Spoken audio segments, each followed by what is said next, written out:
아멘. 우리 옆에 분하고 인사합니다. 하나님께서 성도님을 온전하게 하십니다.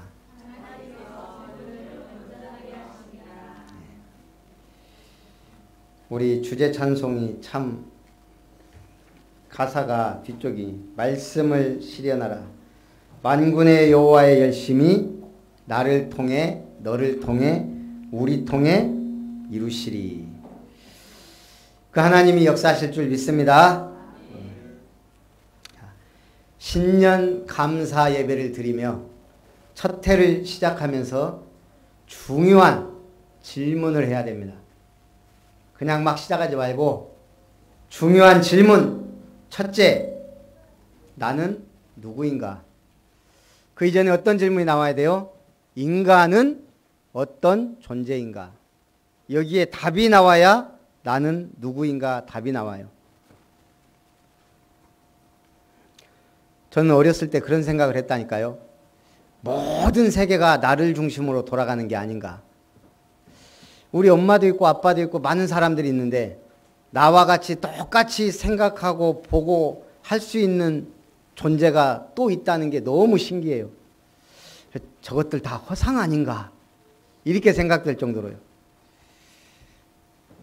그런데 살면 살수록 축복과 행복이 아니고 힘들고 고통과 어려움이 많았어요.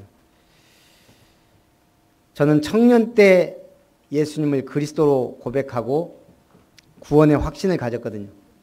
그때부터 나는 누구인가에 대해 흔들린 적이 없습니다. 여러분은 누구십니까? 하나님의 자녀. 우리 어머니가 늘 물어봤던 질문이에요. 별이는 누구 아들? 네.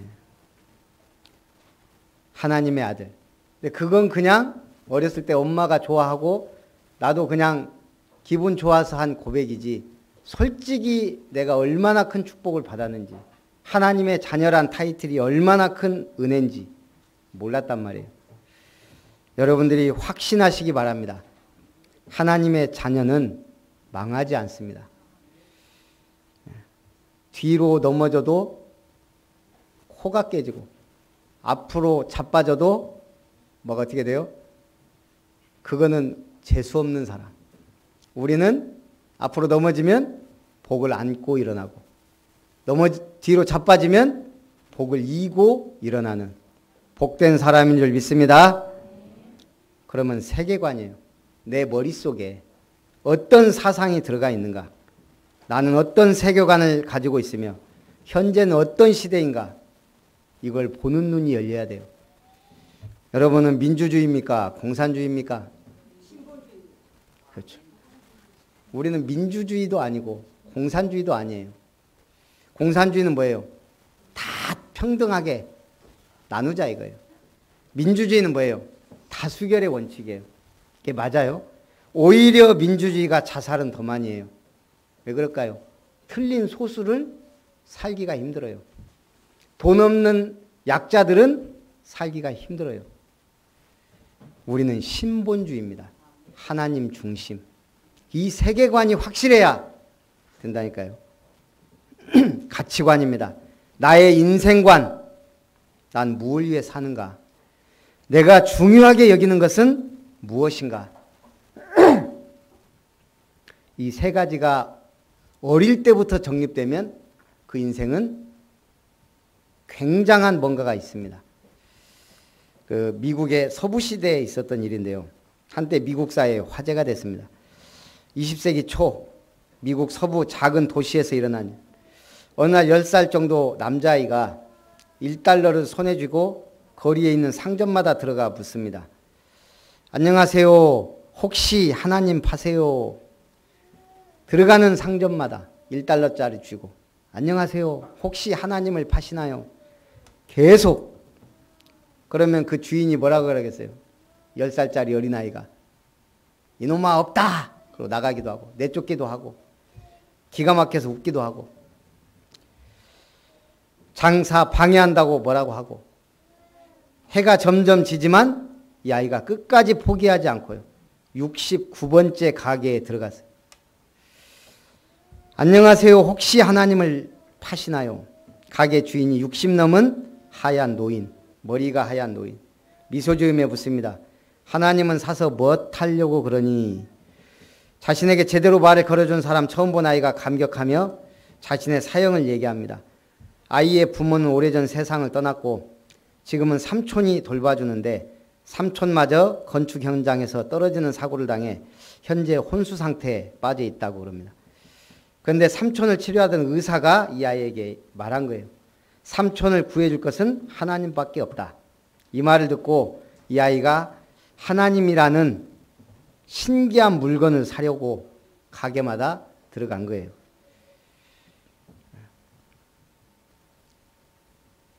그래서 아이는 의사에게 제가 하나님을 사와서 삼촌에게 먹일게요. 그럼 꼭 나을 거예요.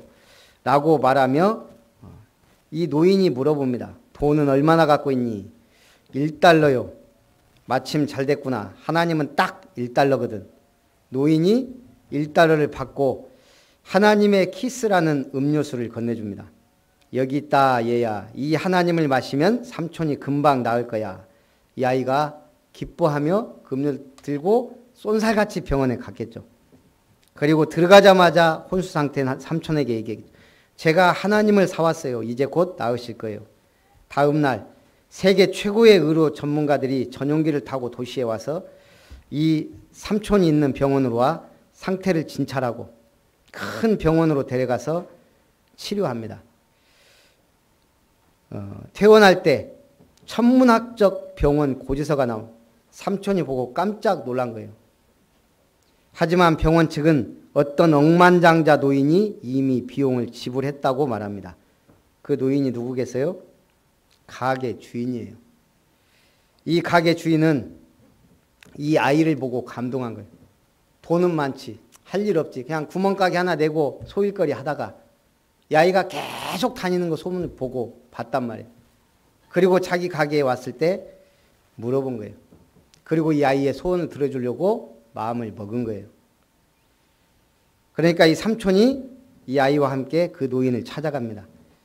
근데 가게 점원이 노인은 이미 여행을 떠났다 그러고 편지를 하나 전해줍니다. 젊은이 내게 고마워할 필요 없네. 사실 모든 비용은 자네의 조카가 다 낸 것이니 말일세. 자네에게 이런 기특한 조카가 있다는 것이 정말 행운이라는 걸 말해주고 싶네.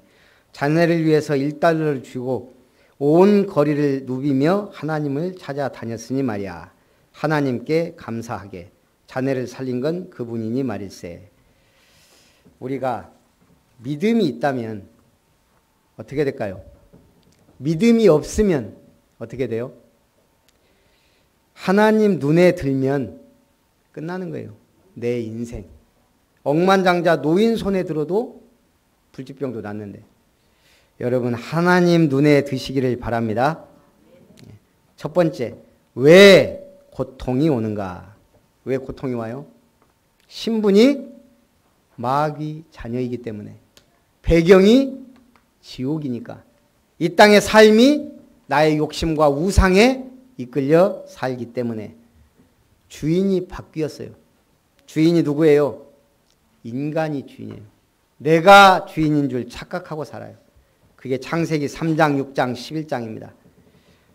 그래서 가장 중요한 게 뭐예요? 영적 상태. 여러분 행복하십니까? 내가 영적 상태가 좋으면 어떤 상태에서도 행복합니다. 내 영적 상태가 안 좋으면 별로 행복하지 않아요. 왜요? 그 마음의 기쁨의 근원은 하나님이기 때문에. 육신이 뭐 해도 마음이 중요합니다. 마음의 3대 악 뭐예요? 의심, 근심, 욕심. 의심은 마음의 고름이요. 근심은 마음의 주름이요. 욕심은 마음의 기름이다 말이 있습니다. 의심은 믿지 못하는 마음, 상처난 마음, 있는 그대로 믿지 못하는 마음. 그래서 마음의 고통입니다. 근심은 속을 태우는 마음, 속이 타들어가는 아픔, 제자리에 있지 못하는 마음, 쇠하여 생기는 마음의 주름입니다.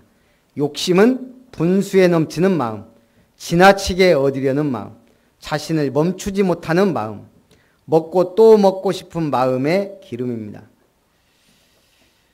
저하고 제일 친했던 형님 목사가 어저께 전화가 왔어요. 혹시 김 목사 어려운가? 그래서 처음 제가 그 신학교 다닐 때도 늘 수원에 있었기 때문에 그 집에 뭐 자주 놀러 가고 그랬거든요. 그 제가 뭐 대박 났어요? 저한테 일단 어렵냐고 물어보는 건 뭐가 있다는 얘기거든요. 그랬더니 대박 났지. 15원짜리가 7만 원 됐으니까 그걸 100만 원어치 샀으면 얼마예요? 머리가 지금 막 안 돌아가죠. 근데 그럼 통장에 있어요? 아직 통장에 있는 거 아니고 뭐 상장이 됐대요, 미국에. 저보고 하라고. 그래서 제가 그랬어요. 나는 안 하기로 결단했으니까 돈 몇십억, 몇백억 있으면 우리 교회 20억만 투자해서 교회 건물 하나 사주라. 그러면 원금은 갚겠다. 공짜를 바라지 않는다. 이제 말은 그렇게 했는데 돈이 들어와 봐야 알아요. 그리고 제가 그래서 저는 갑자기 그런 돈 생기면 죽어요. 난 그거 쓰고 다니라고 죽을 사람이에요. 제 체질이. 의심, 근심, 욕심. 의심 때문에 믿지 못하고, 근심 때문에 편안하지 못하고, 욕심 때문에 멈추지 못합니다. 의심, 근심, 욕심이 늘어날수록 삶이 무거워지고 괴롭습니다. 의심이라는 마음에 고름 짜내고, 근심이라는 마음에 주름을 펴고, 욕심이라는 마음에 기름을 빼시기 바랍니다. 어떻게 해야 돼요? 하나님 바라보고 말씀으로 즐거워하고 예배가 행복하면 그 인생이 행복한 거예요. 뭐가 문제예요? 인간이 하나님이 된 것부터, 그리고 그 인간들이 만든 문화. 어제 늦게까지 새벽 2시까지 제가 작업을 좀 했거든요. 좀 가족들도 왔었고 또 신년 주보가 여러분 그냥 이렇게 보지만 많이 바꿨어요. 상당히 시간이 걸리더라고요, 이게. 또 오늘 재정보교 하기도 했는데 메시지 준비도 안 돼요. 메시지 준비 끝나는데 2시. 날밤 셀라겠는데 아이고 이제는 안 돼요. 2시 되니까 이제 도저히 새벽에 일찍 일어나서 해야지 하고 눈 뜨니까 뭐 7시인데. 근데 제가 어제 이거 하다가 졸리니까 한 1시인가 좀 넘어서 TV를 좀 켰어요. TV 틀어놓고 이렇게 하려고. 그때 원더우먼을 하더라고. TV 최초. 아마 보신 분 있는가 모르겠는데. 근데 그 원더우먼 보는데 원더우먼이 뭐라고 하냐면 그 남자 주인공하고 얘기하면서 당신 부모가 누구냐. 어디 뭐 외계에서 온 여자예요. 자기는 부모가 없대요. 부모가 누굴까요? 제우스가 흙으로 빚었고 뭐 누가 숨을 불어넣었다든가 성경을. 제가 그거 보면서 원더우먼이 로마 신화에서 나오는 건가? 아니 감독이 이렇게 만들었나? 저는 요즘에 영화 볼 때마다 뭘 느끼냐? 어벤져스부터 로마 신들의 반격. 지금 문화가요.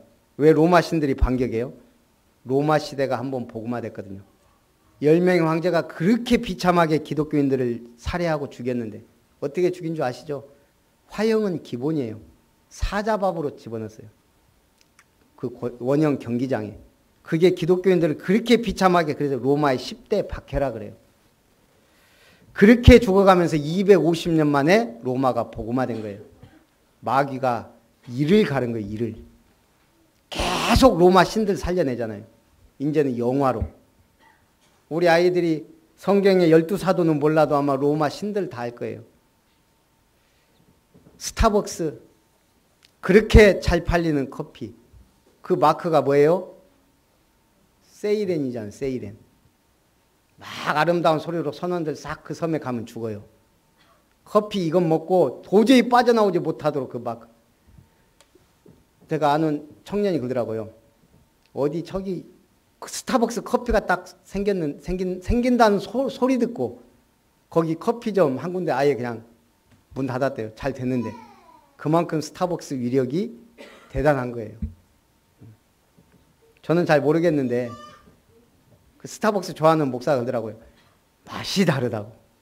저는 그냥 자판기 커피가 제일 맛있어요. 싸구려 입맛이라. 이 문화가요, 무서운 거예요. 여러분들은 로마 신들의 반격을 보며 뭐 해야 돼요? 칼을 갈아야 돼요, 칼을. 마귀가 이를 갈고 지금 복음 희미하게 만들잖아요. 무슨 칼을 갈아야 돼요? 말씀의 검. 성경 절대 안 보는데 무슨 칼을 갈아요? 보시기 바랍니다. 새해 결단 내리세요. 성경 좀 보세요. 성경도 중요하고 또 그 다음에 강단 말씀 묵상. 그 다음 뭔 칼을 갈아야 돼요? 기도의 칼을 갈아야 돼요. 기도하지 않으면 응답이 없어요. 불신자하고 똑같아요. 아니 오히려 못해요. 왕자가 거지 행세고 거지가 돼서 나가면 더 못한 거예요. 무슨 칼을 갈아야 돼요? 영적 싸움의 무기. 내 개인의 비수의 비장의 무기. 영적인 그게 있어야 된다니까요. 없으니까 응답을 못 받죠. 인간의 유산이 증거입니다. 전 세계 여행 다녀보면 뭔 생각 들어요? 이렇게 종교와 우상이 많은가? 각종 유적지 가면 다 뭐예요? 세계 7대 불가사의 뭐 가보면 다 뭐예요? 다 무덤이에요, 무덤. 피라미드, 타지마할 뭐 이런 것들. 그것 보면 뭘 느껴요? 마귀가 만든 유산. 우리 인간이 거기에. 중국의 진시황이 만들었다는 그 깽 어마어마하잖아요. 죽은 다음에도 그렇게 살려고. 얼마나 악해요. 마귀한테 붙잡히면 그렇게 되는 거예요. 세계에 가보면요. 희한한 종교들이 그렇게 많아요. 특히 기독교가 변질되면 더. 얘기했잖아요. 필리핀에 마젤란 크로스가 있어요. 마젤란이 가서 십자가 던져놓고 본인 죽었잖아요. 그게 복 준다고요. 그걸 이제 유리로 딱 싸놨어요. 왜냐? 그거 복 받는다고 하도 뜯어가 갖고 십자가가 남아나질 않아요. 그 천주교에 가면은 각 성인들 유명한 성당 그 유적지 가면 어떻게 생겼는지 아세요? 바울 사도에 어디가 반질반질해요? 발. 좀 높은 데 있으니까 발. 그렇게 만지고 키스하고 그거 복 받는다고 기도하고. 인간의 유산. 우리는 뭘 남겨야 돼요? 렘넌트. 답 나왔죠? 근데 장학금 근무는 안 하죠. 말세에 고통하는 때가 온다. 디모데후서 3장.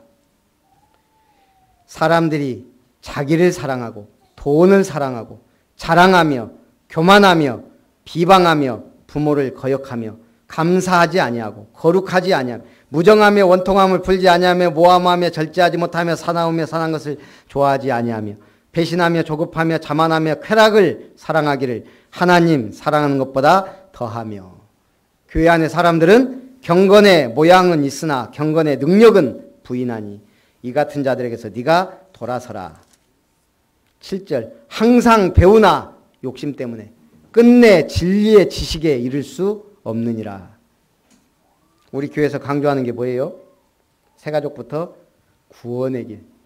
그거 빨리 마스터 하세요. 최소 1분, 3분. 5분은 요즘 말도 못하겠어요. 미안해갖고. 1년 동안 얘기해도 안 되는데 5분 하는 게 그렇게 어려운지. 한번 우리 교회 성도님들 IQ 검사 한번 해봤으면 좋겠어요.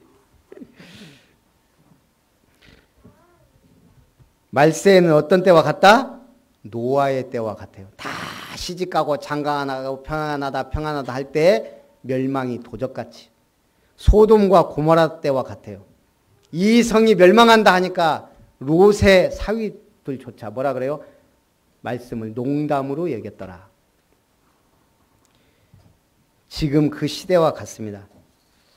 평생 배를 탔던 선원이 한 말입니다. 사나운 파도가 치는 밤바다에서 곧 죽을 것 같아도 배 엔진을 꺼뜨리지 않으면 살 수 있다는 거예요.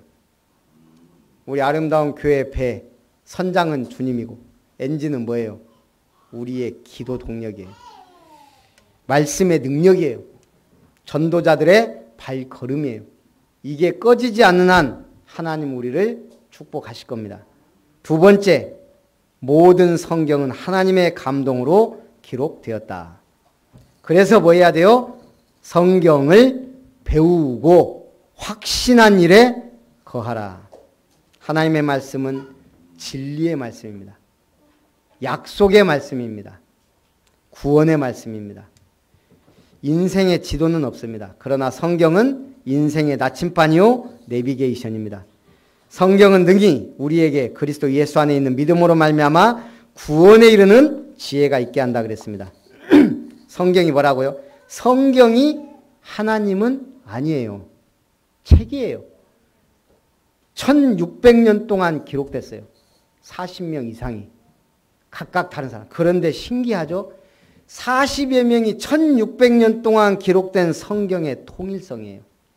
주제가 하나예요. 핵심이 하나예요. 뭐예요? 오실 메시아, 오신 그리스도. 오직 예수에 대해서만 기록이 되어 있어요. 구원과. 신기하죠? 통일성이에요. 그래서 성경은 하나님의 권위가 담겨져 있는 말씀입니다. 모든 성경을 기록한 사람이 하나님의 감동을 받아 기록했다는 거예요. 그래서 하나님의 권위가 담겨져 있는 말씀이다. 그래서 성경은 유한한 우리를 위해 은혜로 허락하신 그분의 감동으로 기록된 말씀입니다. 성경이 나를 위해 십자가에 못 박혀서 구원해 준 건 아니지만 성경을 통해 예수님이 나를 위해 십자가에 죽으셨다는 구원에 이르는 지혜를 알게 하신다는 거예요. 예수가 그리스도라는 어마어마한 비밀의 열쇠를 성경이 알게 하셨다는 거예요. 그러므로 성경은 우리 인간의 모자란 지식과 지혜로 해석할 수 있는, 마음대로 해석할 수 있는 책이 아니에요. 우리 인간 중심적 사고 방식으로 마음대로 해석하고 적용하는 것도 위험해요. 그래서 성경을 하나님의 말씀으로, 권위 있는 말씀으로 인정하시기 바랍니다. 교회에서 그래서 이 말씀은 기록된 말씀이에요. 로고스. 인류의 70억이 전부 다 하나님 말씀 아니다. 이거 인간이 짜집기 해서 만든 거다라고 해도 하나님의 말씀이에요. 인류가 다 부정해도 하나님의 말씀. 그 증거로 성취되고 있어요. 그 약속 그대로. 그래서 모든 성경은 하나님의 영에 감동된 사람이 기록된 것으로 교훈과 책망과 바르게 함과 의로 교육하기에 유익하다. 교훈은 뭐예요? 성경의 가장 중요한 역할 중에 하나가 가르치는 겁니다. 우리에게 분명한 가르침과 지침을 줘야 돼요. 우리 아이들에게 뭘 가르쳐야 돼요? 영어, 국어, 한문 다 가르쳐야 되지만 우선 뭐가 들어가야 돼요? 성경. 책망과 신자가 성경의 가르침 받지 않을 때에는 성령께서 책망하세요. 책망이란 원래 피고의 죄를 확신시킨다는 의미. 성경의 중요한 용도가 뭐예요? 나는 죄인이구나. 그 정도가 아니에요. 나는 구원받을 수 없는 멸망받은 죄인이구나. 그거 깨닫게 하는 거예요. 책망. 말씀은 우리가 자신의 죄를 분명히 인식하고 이것을 시인하고 회개하도록 이끕니다. 그리고요, 우리 인간은 근본적으로 자신의 잘못과 죄를 합리화하는 죄성이 있습니다. 그래서 우리가 흔히 뭐라 그래요? 내가 하면 로맨스, 네가 하면 불륜. 내가 짓는 죄는 자꾸 합리화시켜요. 그래서 세상에서 제일 큰 죄가 뭐라고요? 누가 그러더라고요? 들킨 죄. 바르게 함과, 그래서 성령이 친히 일을 하십니다. 요한복음 16장 8절에 그가 와서 죄에 대하여, 의에 대하여, 심판에 대하여 세상을 책망하시리라. 여러분들은 책망받는 성도가 아니고 칭찬받는 성도 되시기 바랍니다. 바르게 함과 죄를 회개하여 다시 온전한 상태로 돌아온 것을 말해요. 이제는 우리가 죄 가운데 빠져 저 불신자처럼 사는 게 아니고 성경의 말씀을 따라 바른 길을 계속 가도록 돕는 게 뭐라고요? 말씀. 그걸 하는 사람을 사역자, 의롭게 살도록 교육합니다. 성경은 이렇게 하나님의 뜻을 가르치고 책망도 하고 우리의 굽은 마음과 삶을 바르게 함으로 의롭게 살도록 교육합니다. 교육이란 말은 파이데이아라고 훈련이란 말에 더 가깝습니다. 여러분 신앙생활은 사실은 훈련이에요. 하나님은 우리를 어떻게 훈련시켜요? 어려움 가운데로. 많은 고통 속에서 하나님을 의지하고 믿으며 그분의 일을 이루게 만드셔요. 성경은 하나님의 사람으로 온전하게 하며 모든 선한 일을 행할 능력을 갖추게 하려 함이라. 성경에 중요한 인물들 나옵니다. 누구요? 뭐 많이 있죠. 그런데 다윗. 아무리 성경 찾아봐도 이렇게 중요한 다윗의 어머니에 대해서 한 절도 안 나왔어요. 이름도. 신기하죠. 구약성경 가장 위대한 신앙 인물 중에 한 명인 다윗의 어머니가 왜 기록이 안 돼 있을까요? 왜요? 모르죠. 생각을 안 해봤으니 배워본 적이 없으니 저도 몰라요. 하나님 마음이에요. 하나님의 영에 감동된 사람이 다윗 어머니는 기록할 필요가 없었다고 기록을 안 한 거예요. 다윗만큼 하나님을 경외하고 다윗만큼 완전한 사람, 신앙의 영웅이자 위인, 또 세계에서 가장 위대한 전도자 바울, 그 부모에 대해서도 나왔어요? 안 나왔어요? 안 나왔어요. 그러나 주님의 명령에 가장 완벽하게 행한 인물이에요. 이걸 보고 이 뒤에 있는 분들, 이분들은 배경이 된 거예요. 제가 볼 때 다윗의 부모나 바울의 부모가 엉망이지 않았을 것 같아요. 분명히 든든한 배경이었을 거예요. 성경에 기록되지 않았지만 그런 이런 위대한 인물. 우리 이름은 가려져도 누가 앞으로 나와야 돼요? 그리스도. 그 그리스도를 높일 렘넌트들은. 자, 온전한 사람이란 누굽니까? 하나님의 말씀으로 사는 자입니다. 말씀이 온전하기 때문에. 이 말씀으로 사는 자는 무엇을 누리는 자예요? 구원의 축복을 누리는 자입니다. 이 사람이 뭘 도울 수 있어요? 영적 문제, 정신 문제, 삶의 문제로 고통받는 자를 도울 수 있습니다. 온전한 사람이 누굽니까? 그리스도의 복음으로 사는 자입니다. 주님의 말씀을 따라 살게 됩니다. 그리스도의 복음으로 사는 것은 그리스도의 말씀으로 사는 거예요. 세계복음화의 언약을 붙잡고 살게 됩니다. 누가 온전한 사람입니까? 성령의 인도받는 사람입니다. 기도하는 자에게 모든 응답의 문이 열립니다. 나의 현장에서 증인의 축복을 누리시기 바랍니다. 살아계신 하나님 감사합니다. 2019년 새해를 맞이하여 신년 감사 예배 드릴 수 있도록 인도하신 하나님께 감사드립니다. 이 은혜를 붙잡고 또 한 주간 최고의 응답을 받되 성경을 사랑하고 하나님의 말씀을 묵고 의 칼을 갈고 말씀의 검으로 승리하는 우리 모든 아름다운 성도님들 되게 하옵소서. 주 예수님